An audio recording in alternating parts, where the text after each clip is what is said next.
Saludos, buenos días, Punto Crítico. Aquí estamos, segundo día de esta semana, martes. Sí, señor, tercero del mes, 3 de agosto. Bueno, y muchas informaciones. Déjame saludarte una vez, Apolinar. Buenos días, Simón. Hacía 2 o 3 días estás? que no nos encontrábamos. Sí, que no nos veíamos, pero aquí estamos nuevamente. Hacía falta. Fernando. Se me había perdido Apolinar, sí. ¿Es verdad? Sí. Sí. Oh, está recuperado. Pero aquí está. Bueno, y al centro. Al centro, Apolinar. Apolinar, parece que al centro vamos a poner de entrada y perdido, como parece que está, lo que pasó con la empresa proveedora de la que la CDE, que fue beneficiada de la CDE en una declaratoria de excepción de un proveedor único, violentando la ley 340, y decimos que parece que está perdida porque hay otros proveedores que le están demostrando y lo han hecho ante la Dirección de Compras y Contrataciones, que no solo es la empresa Antonio PH que fue la favorecida en este caso, sino que hay otras empresas y, por supuesto, en ese amparo que yo tengo y que Leo me puede dar una manita porque tenemos los documentos ahí, que son 2 empresas, 2 de las tantas que han ido a demostrar con lo que dice la ley de compras y contrataciones por qué ellos hicieron esto de manera ilegal, dicen ellos. Lo que se decía ahí es que estos proveedores, que aquí que en el mundo entero, en la bolita del mundo mundial, no había otra empresa que pueda, al que ellos puedan comprarle ese material para cubrir las celdas, para que las cenizas, ¿verdad?, de Punta Catalina, las contaminantes cenizas que siempre dijeron que no, solamente esa empresa podía hacerlo. ¿Cuántos millones hay? Bueno, de entrada 455 millones, no estamos hablando de 2 o 3 pesos, No estamos son hablando 3 de una cantidad considerable. Y ahí vemos este documento. Ustedes ven eso que tenemos en pantalla. Bueno, pues ese es el documento que estas empresas elevaron a Pimentel, ese señor Ignacio López Sarmiento, vía el abogado Andrés Ángeles Lovera en este caso, y por supuesto la empresa denunciada, como ustedes pueden ver, es la corporación, la CDEE, por la asignación, como ya sabemos, de este proveedor único que no es tal. O sea, y ahí como eso, toda una cantidad de empresas que podían proveer para el negocio, y volvemos al punto de ayer, Fernando. Es una empresa instalada aquí. Claro, es una empresa instalada aquí. Decíamos Y es de capital nacional. es de capital, la distribuidora, porque la empresa favorecida es de capital brasileño, que nadie cuestiona, como decíamos ayer, incluso los mismos que están elevando esa instancia dicen, bueno, que es una empresa de prestigio, pero de eso no es de lo que se trata. De lo que se trata que esa no es la única empresa de prestigio, ni era la única empresa, ¿verdad?, que ellos debieron tomar en cuenta, y que lo que se debió hacer fue una licitación abierta para que los otros oferentes también, que probablemente les podía ir incluso mejor, compitieran por las mejores ofertas. Pero yo lo que me pregunto es si es posible que dentro de la licitación se hiciera de tal manera que solo apareciera una firma como la única que podía proveer el tipo de servicios o de bienes que estaba solicitando la CDE, porque desde ese punto de vista entonces se podía hacer única esa empresa a través de la forma en que se demandaba el tipo de servicio o de bien que esa empresa única supuestamente proveería a Toda la CDE. licitación, Apolinar, es un llamado.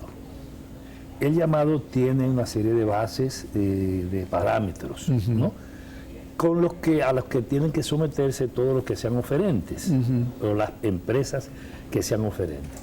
Si en este caso se presentó más de una, es lo primero que hay que averiguar. No se presentó. Entonces, porque no la hicieron. No se presentó más de una porque ellos descartaron la posibilidad de hacerla competitiva.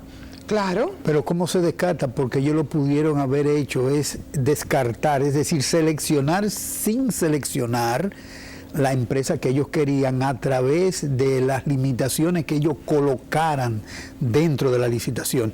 Y puede ser una licitación pública abierta para todo el mundo, pero ¿cuántas empresas cumplen con esos requerimientos específicos. Lo que pasa es que ellos hicieron una especie de declaratoria de excepción, ¿entiende? En compras y contrataciones de la CDE. Asimismo, declaratoria de excepción de competidor único, porque según ellos, y eso lo sustentan en uno de los documentos que nosotros hemos presentado, según ellos, no había en el mundo más nadie que pudiera, pero resulta que ahora, cuando se enteran todas las empresas que sí pueden proveerle, les han dicho, señores, pero ustedes están equivocados, y eso es ilegal, eso es una pifia, eso es una trampa, porque ese procedimiento no es válido, porque mírennos aquí, y ellos fueron entonces a compra y contrataciones. Y lo peor es que son empresas... Y elevaron esa instancia y dijeron, no, eso hay que anularlo, porque ellos mintieron y porque actuaron de mala fe y porque ahí hay trampa. Y estamos hablando de empresas que hacen,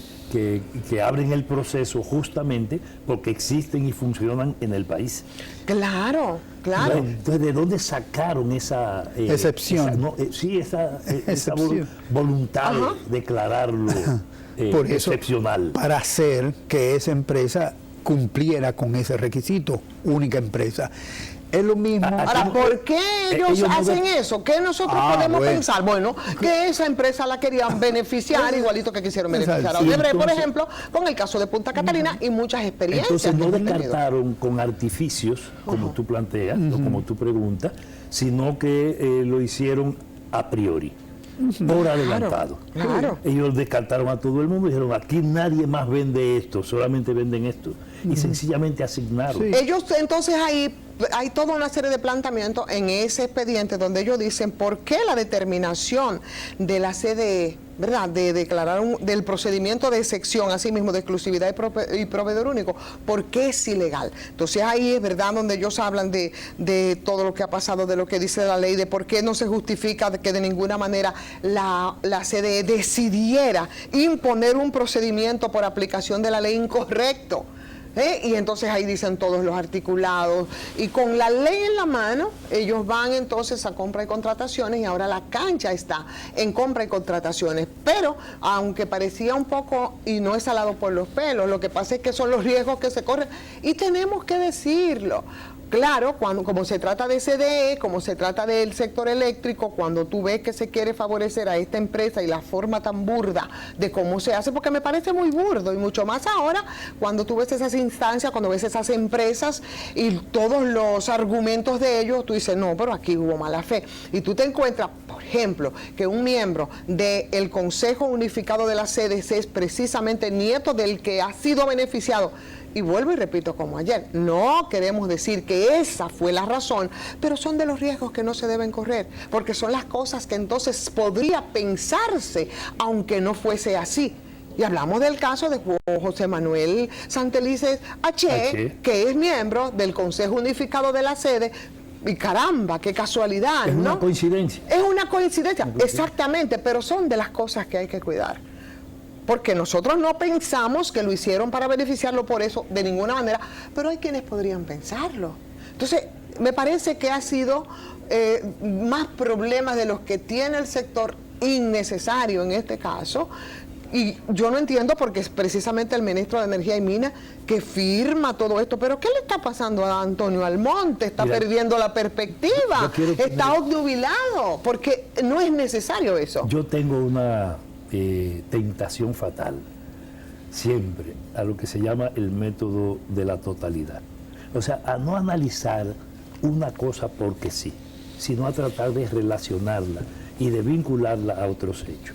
Estamos hablando de políticas públicas por un lado y estamos hablando de políticas públicas en un país donde la corrupción desarrollada durante décadas, muchas décadas, tuvo un periodo especial de 20 años, que provocó que este país tomara las calles de manera tan contundente que quien hoy es presidente de la República tuvo que vestirse de verde y si no se hubiese vestido de verde no fuera presidente de la República. Eso está claro. Por tanto, un país que está de cara a la apertura ya de un año de un proceso contra la impunidad. Y ocurre que este fenómeno que refleja, evidencia, pone de manifiesto la casi inminente nueva realidad de un acto de corrupción gigantesco. Alrededor, en este caso de 450 millones de pesos, más o menos en números redondos, pero es un robo multimillonario que puede estar envuelto ahí. Claro. ¿Por qué? Tal vez no es efectivo de manera o digamos definitiva porque es un una mal licitación. Procedimiento, ¿verdad? Sí, pero lo menos que se puede perder es el cuadre. Cuando tú ves ese hecho y ves quiénes están involucrados y recorre las noticias de los últimos meses en el país, tú dices que hay que preocuparse. Y si hay alguien que tiene que estar severamente, seriamente, cuidadosamente preocupado, es el presidente de la República. Totalmente. En este caso estamos hablando de un proceso que se da en paralelo con otros que están abiertos. Aquí hay abiertos procesos de ese tipo que involucran incluso la responsabilidad directa de compras y contratación del Estado, educación. Lo que está pasando a ese nivel y lo que está en cuestionamiento a ese nivel. Segundo, está planteado alrededor del tema eléctrico, más allá de esa licitación, de otros temas que ahí están planteados. Está planteado alrededor del tema minero. Entonces, cuando tú empiezas a buscar, está alrededor del tema de medio ambiente. Ahí hay un proceso abierto que ayer conversábamos sobre Cemento Cibao.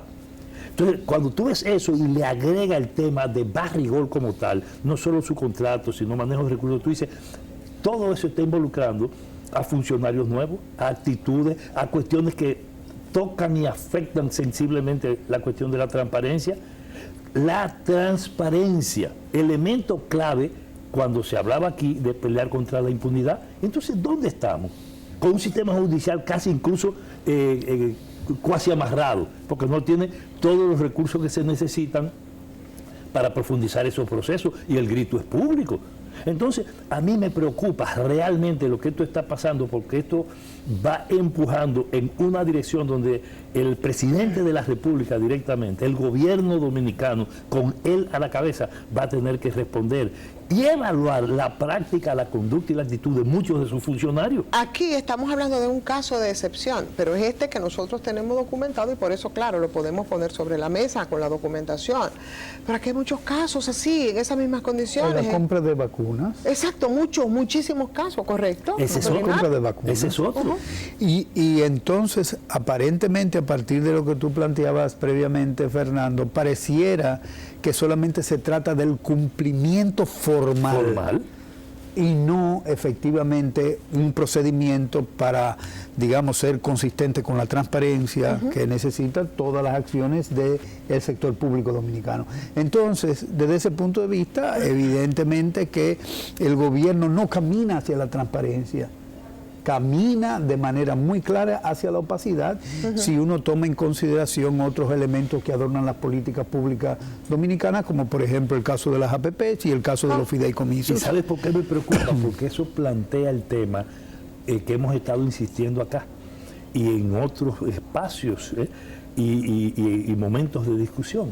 Eso plantea el tema, no es de simple opacidad, no es de que mantenimiento de la no transparencia, eso plantea el tema de la nueva impunidad. O sea, una nueva impunidad presionada por los grupos económicos superpoderosos que están siempre detrás de cada cosa. O sea, no es lo que no se ve, sino lo que no quiero ver. Lo que no se quiere ver. Vamos a la pausa para ver qué es lo que no se quiere ver, señores. Venimos.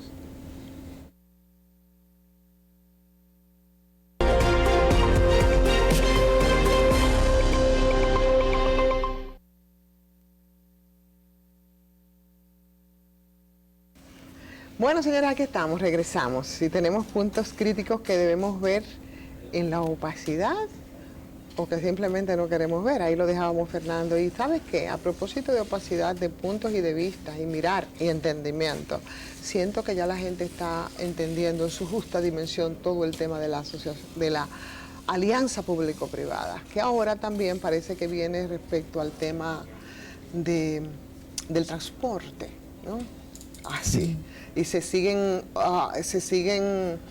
dando atribuciones, responsabilidades a una ala importante de Palacio, que además de dominar todo el tema eléctrico, sin que necesariamente sea experto en eso, también tendría que manejar algo tan importante como el tema del transporte. Yo creo que se está en un juego bastante peligroso, del que probablemente podría no salir muy bien parado el gobierno y de manera muy especial el propio presidente de la República, a menos que empiece a ver con la claridad que la gente ya está empezando a ver, ¿verdad? Esa preeminencia de esos sectores privados detrás de las alianzas público-privadas. ¿Ustedes qué piensan? No, o sea, toda la inversión pública, y no solamente la inversión pública, sino el propio plan del gobierno que había discutido durante la campaña electoral, se montó sobre las asociaciones público-privadas. Lo que ocurre es que quienes hicieron ese trabajo no entendían la profundidad de la utilización de esas tres letras, que no era solamente asociación público-privada, como forma de darle eficiencia supuestamente al sector público dominicano, porque la teoría económica convencional piensa que el gobierno debe funcionar exactamente como funciona una empresa privada, y desde ese punto de vista la APP le da esa propiedad, le otorga esa propiedad al sector público. Y a partir de ahí se diseñó toda una campaña de inversión pública a partir de darle beneficios al sector privado con los recursos públicos. Y eliminando, que eso es lo peor, eliminando la experiencia que tiene el gobierno y, digamos, los técnicos que han sido formados en la evaluación y propuesta de proyectos de inversión pública.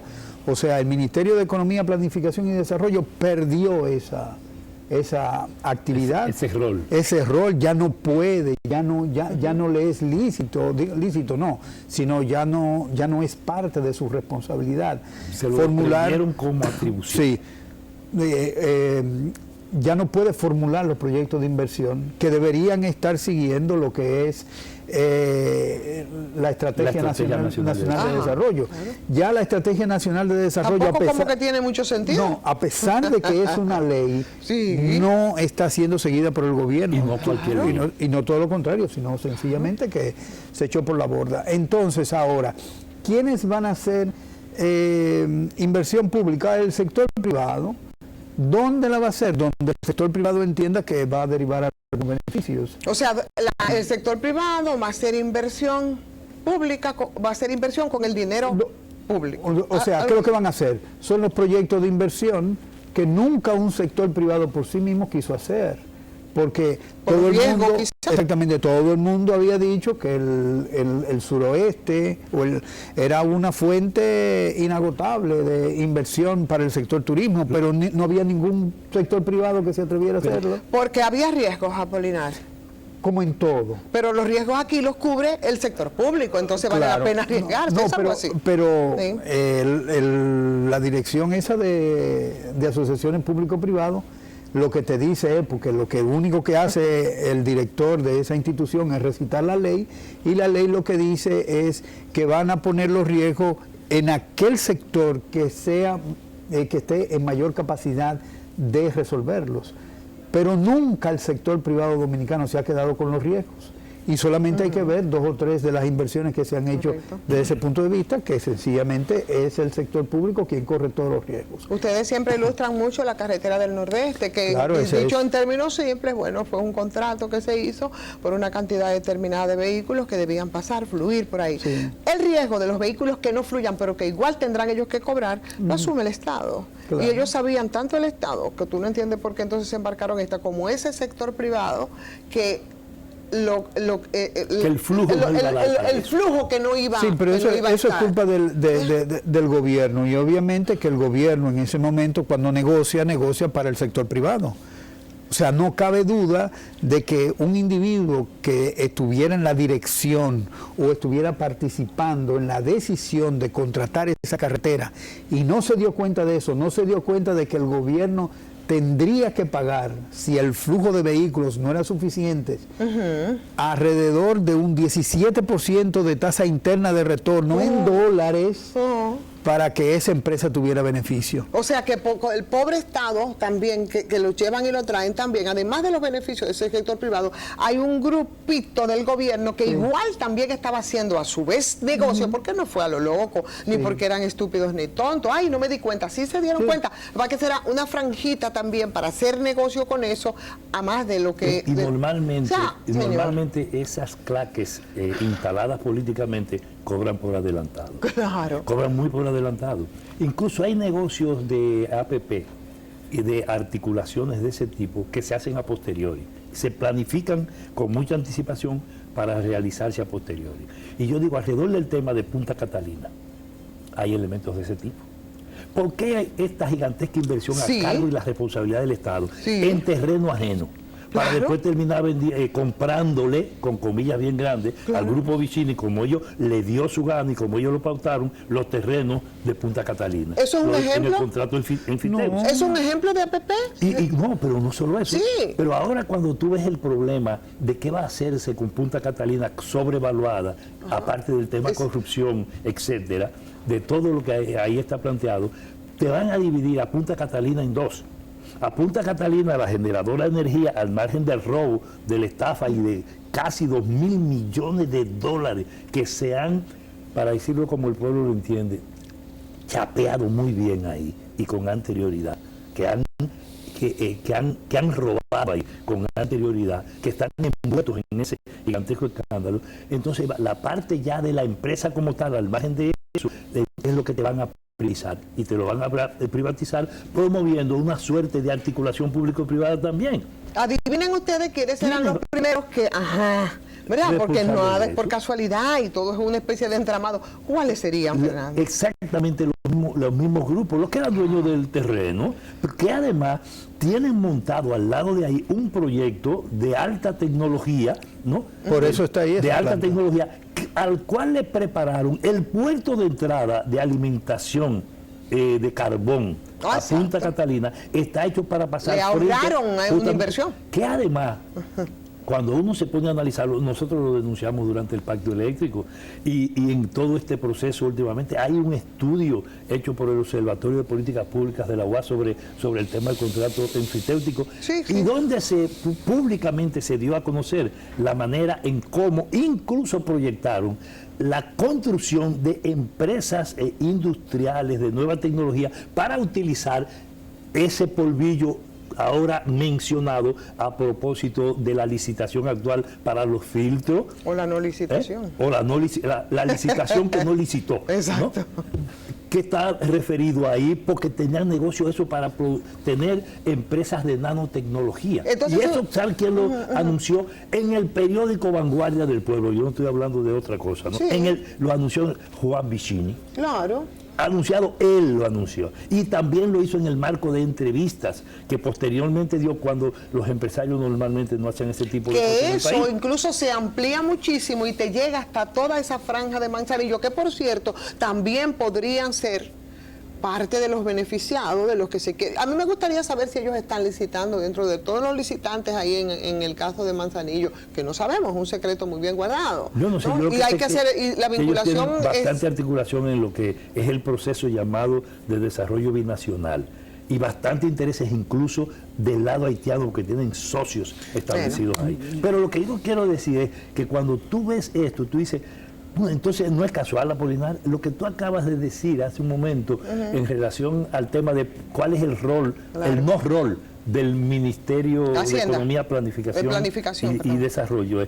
Porque él es quien debe pautar en armonía con la Estrategia Nacional de Desarrollo los ejes hacia los cuales la política pública empuja la inversión. ¿Qué ocurre? Eso mismo hicieron con el sector eléctrico. ¿Por qué los actuales, que antes lo negaban, presionaron para firmar, acabando de admitir que ese proceso no está terminado, el propio ministro de Energía y Minas en un encuentro en esta pasada semana? ¿Por qué ellos firmaron ese pacto? Porque en ese pacto se negaba un elemento clave. ¿Cuál era? El plan de expansión a costo mínimo. Porque el plan de expansión iba a decir dónde iba energía, cómo debía hacerla, qué tipo de energía, y abrir y democratizar el proceso. Al no hacerlo así, porque no tenemos plan de expansión a costo mínimo, ¿qué han hecho? quitarle, ese sería el rol que juega el Ministerio de Economía, Planificación y Desarrollo, pero en el sector eléctrico, entonces tienen las manos sueltas y por eso hacen con el sector eléctrico lo que le da su gana y lo empujan al problema de las APP también. Eso mismo han hecho con el sector minero. Sí. Lo están haciendo con el sector minero. Pero es bueno que sepa, y Fernando y Apolinar, que lo dejen así bien al desnudo, claro que sí. ¿Cómo de manera casi indirecta, no tan abierta, el tema de las APP tiene una presencia extraordinaria en el sector eléctrico? Y por eso un superministerio alrededor de eso. Exacto. No, pero lo que habría que, digamos, anotar y estar pendientes es cuál sería el costo financiero que esa transformación digamos, de la decisión del gobierno de hacer inversiones o de transferirlas por APPs, cuál sería el efecto financiero que eso tendría para el gobierno. Porque no olvidemos que si bien es cierto que se le da un contrato de largo plazo a una empresa para desarrollar un proyecto y que a través de ese proyecto va a cobrar una serie de dinero, es decir, va a tener ingresos, y que con esos ingresos se le permite endeudarse en el exterior, porque tiene un contrato con un gobierno que es soberano, entonces habría que ver de cuánto sería el monto de cada uno de esos proyectos, el monto de los préstamos, porque esos préstamos, según la metodología que sigue el Fondo Monetario Internacional y el país es signatario del Fondo Monetario Internacional, tienen que ser registrados como deuda. Como deuda. Entonces, todas esas deudas que van a ser, todas esas APPs, ¿no?, teniendo como sombrilla fundamental al gobierno dominicano, evidentemente que va a aumentar, va a limitar la capacidad financiera del Estado, porque inmediatamente eso se registre como parte de la deuda, evidentemente que el gobierno no va a poder decir que mi deuda no es 5, sino va a tener que decir que 15, y entonces eso lo van a tomar en cuenta los organismos internacionales y el sector privado financiero internacional para prestarle a la República Dominicana, y le va a decir en un momento: tú debes demasiado, no te puedo seguir prestando. O sea, la capacidad de endeudarse se va a perder. Con una cosa adicional, Apolinar, que tal vez sería bueno escucharte una referencia sobre eso, es que las APP tocan un área que limita y golpea profundamente al gobierno, que es que toca las áreas de servicio, salud, transporte, educación o medio ambiente. O sea, toca áreas que son fundamentales, además del sector eléctrico. Entonces, cuando tú ves esos nervios, tú dices, ¿qué va a pasar con el pueblo dominicano? Bueno, ¿cómo se va a reflejar eso a la gente? Bueno, va a pasar igual que pasó en Inglaterra, que es digamos, el ejemplo que uno debería utilizar cuando se habla de privatización del proceso de inversión pública, porque eso fue lo que ocurrió durante el periodo de Margaret Thatcher. O sea, Margaret Thatcher lo que hizo fue, dijo, vamos a hacer más pequeño el Estado, y prácticamente una cantidad importante de recursos del gobierno inglés fueron a parar a manos de las APPs. Había 400 y tantas APPs en los 90, 80 hasta los 90, y efectivamente hoy existen alrededor de 35. Y el costo que eso ha significado de volver a hacer público lo que supuestamente iba a ser privado, iba a ser algo competitivo, a menor precio, volver a tomarlo el Estado. ¿Y qué tomó el Estado? Los servicios de salud. Los servicios de salud, como está ocurriendo ahora con las AFP y con la ARS, ¿no? Lo que significa es que los servicios que supuestamente debieron haber sido... Como ocurrió en el sector eléctrico, también, con la capitalización. Que deben ser que más baratos. Nadie sabe cuánto costó la recompra de por ejemplo. Bueno, entonces eso es justamente lo que va a ocurrir en el país, y que de hecho ya está comenzando a ocurrir con una serie de organizaciones que se están poniendo de acuerdo para reclamar del Estado que las AFP vuelvan a ser entidades públicas, porque lo que ha habido es un beneficio sin duda extraordinario para el sector privado, pero el beneficio para la gente se eliminó con ese gran beneficio privado. Pero ¿cuál es Ya el que dilema, tengo Fernando? razón. Fernando, ¿Quién va a pagar eso? ahí mismo, permíteme.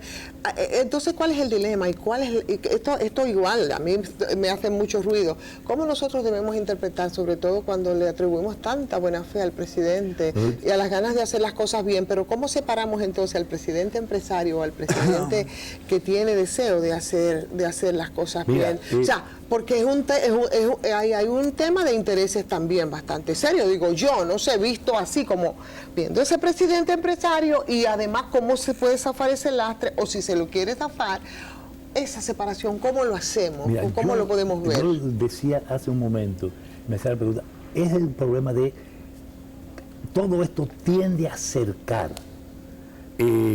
las cosas que tienen que ver con el Poder Ejecutivo. Todo esto, una parte pasa a través de compra. En compra no se eligen, se designan. Y hubo una designación muy especial que todos aplaudimos y seguimos aplaudiendo. ¿Cuál? Carlos Pimentel. Espérate ahí, Fernando. No, espérate ahí para que nos vamos y entonces venir directo contigo. Por favor, guárdalo ahí en tu memoria, que vamos a arrancar exactamente ahí después de la pausa contigo. Nos fuimos.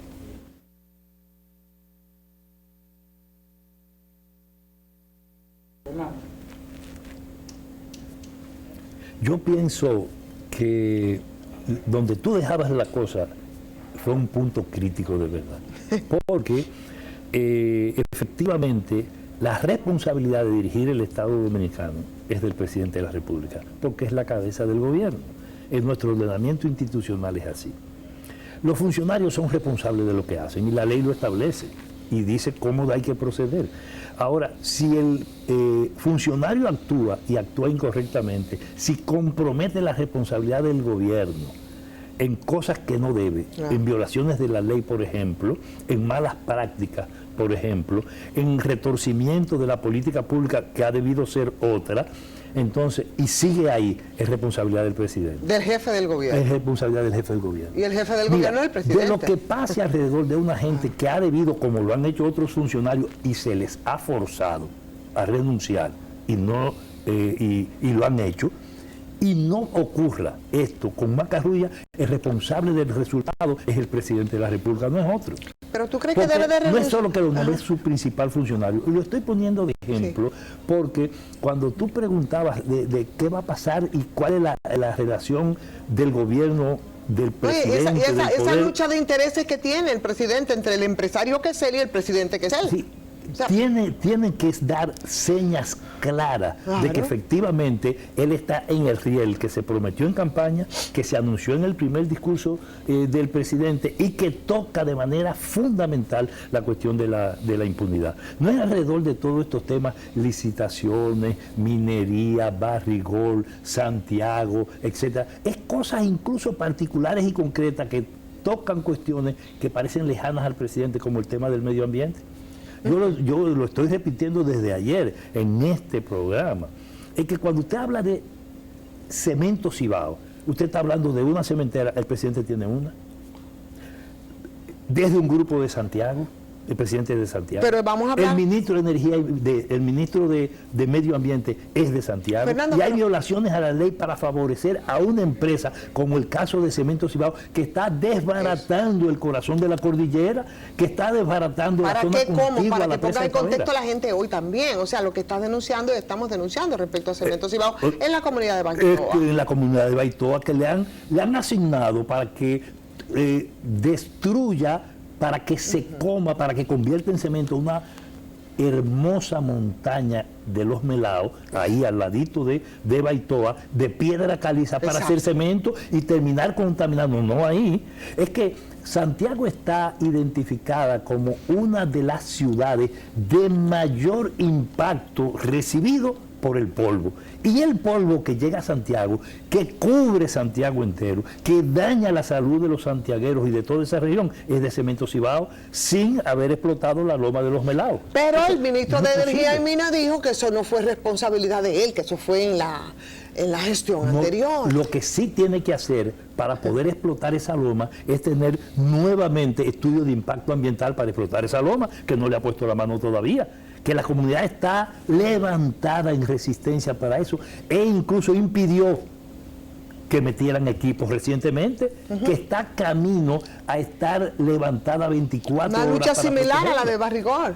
Igualito que lo que está pasando en esa zona, no solo de Cuance, Claro. Yamasá, Peralvillo y Monteplata, sino lo que pasó en Cotuí y la contumelia, el compromiso, el enredo común por intereses entre autoridades y empresas mineras llevó a la destrucción prácticamente de todo Cotuí. Entonces lo que estoy planteando es que todo eso está ocurriendo y el responsable de la política pública es el gobierno y el responsable del gobierno es el presidente. Ahora no se ve, pero eso se va a pagar.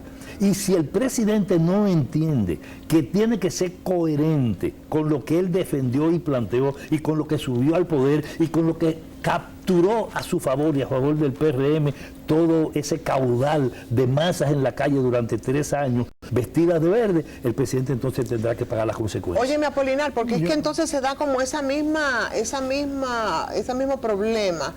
Por ejemplo, en el caso de Lisandro Macarrulla, ministro de la Presidencia, tampoco puede un poco soltar el empresario del servidor público, y por eso tú le ves con esas bravuconadas hablando de que va a someter a medio país, tendrá que someter a medio país, incluido el Poder Judicial, casi completo por todo esto. Entonces, eso mismo, en una perspectiva diferente también se da con el propio presidente de la República.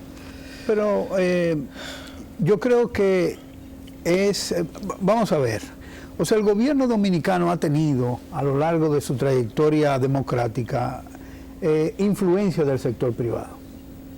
Eso no cabe duda, y nosotros hemos visto, por ejemplo, en alguna medida, algún desfile de empresarios en el Palacio Nacional.